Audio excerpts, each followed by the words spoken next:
Bonjour et bienvenue pour ce nouveau chapitre sur le théorème de Thalès. Alors avant de commencer le théorème de Thalès, on va parler des triangles semblables. Ça nous permettra de commencer en faisant le moins d'erreurs possible pour le théorème de Thalès. Alors qu'est-ce que c'est que les triangles semblables?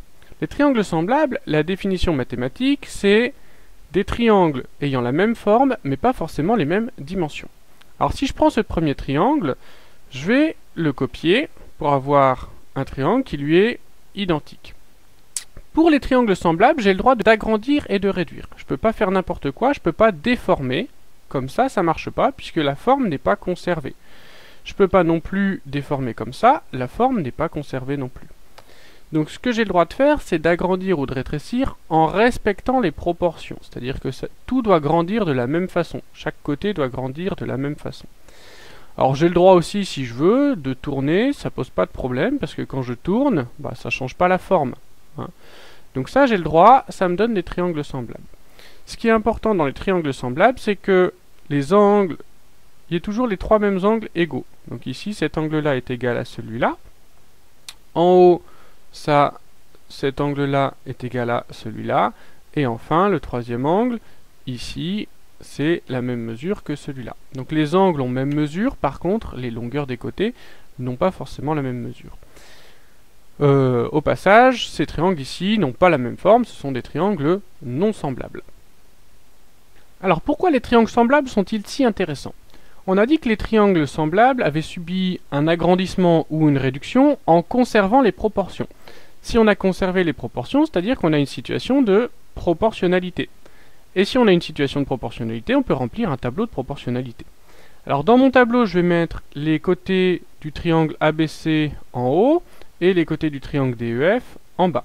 On peut inverser les deux lignes, ça n'a pas d'importance.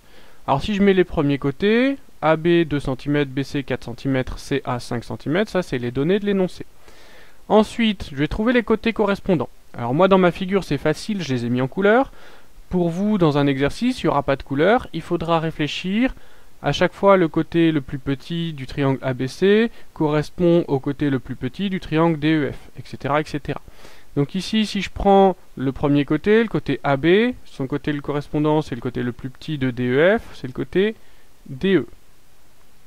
Si je mesure le côté DE, donc je prends ma règle, je mesure, je vois que DE mesure 8 cm. Donc je complète mon tableau. De même, je vais remplir le côté BC, son côté correspondant, c'est le côté EF, puisque tous les deux sont les moyens côtés du triangle. Je mesure, je trouve 16 cm, je remplis mon tableau. Et je termine avec le côté FD, correspondant au côté CA, qui mesure 20 cm. J'ai une situation de proportionnalité, je voudrais bien connaître le coefficient de proportionnalité. Alors pour ça, vous vous souvenez qu'on a le droit, pour trouver le coefficient de proportionnalité, de diviser un nombre d'une ligne par le nombre correspondant dans l'autre ligne. Donc je vais le faire par exemple pour la première colonne.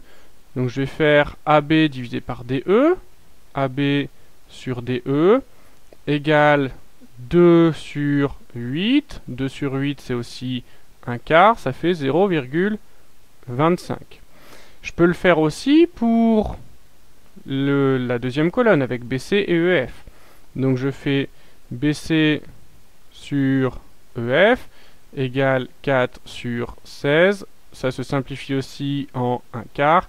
Ça fait aussi 0,25. C'est logique, ma situation est proportionnelle. Je termine en le faisant pour le dernier rapport, CA sur FD. Je trouve aussi 0,25. Alors, ce qui est intéressant à ce stade-là, c'est de remarquer que j'ai trois quotients. Le quotient AB sur DE, le quotient BC sur EF et le quotient CA sur FD, qui sont tous les trois égaux, puisque tous les trois valent 0,25. Que faut-il retenir de cette situation sur les triangles semblables? Quand on a des triangles semblables, on a une situation de proportionnalité entre les longueurs des côtés des deux triangles.